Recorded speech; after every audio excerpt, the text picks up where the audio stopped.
আমার সেতুর তো। আচ্ছা, আর বরের নাম?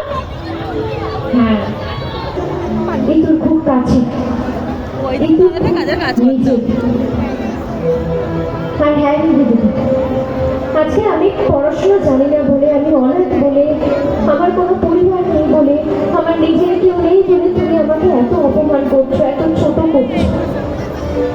কিন্তু জানো তো দিদিকে, আমার আমার বাবা মা বলে মানুষ চাইলে নাকি সব কিছু করতে পারে।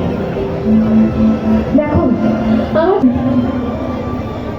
আমিও তো আমার জবা বাড়ি নেই, জবা মার নিজের মেয়ে না হলেও আমি সারা জীবন জবা মাকে আমার মা হিসেবে দেখে এসেছি। জবা মা যা বলেছে আমি তাই করেছি, কারণ আমি জানি আমার জবা মা কোনোদিন ভুল হতেই পারে না। কারণ জবা মা না থাকলে আজ হয়তো ইতু বেঁচেও থাকতো না। এই পরিবারের বিরুদ্ধে গিয়ে, সমাজের বিরুদ্ধে গিয়ে জবা মা আমাকে সার্থক দাদার সঙ্গে বিয়ে দিয়েছে, যেখানে কিনা সার্থক দাদার বউ ক্ষমতা দূরে থাক, সার্থক দাদার পাশে দাঁড়ানোর অব্দি কোনো যোগ্যতা আমার ছিল না। তারপরও জবা মা আমার উপর বিশ্বাস করেছে, আমাকে ভালোবেসে এই পরিবারের একজন বানিয়েছে। আর আজ আজ যখন আমি সুযোগ পেয়েছি আমার জবা মার ঋণ শোধ করার, আমি করবো না বলে করতে তো আমার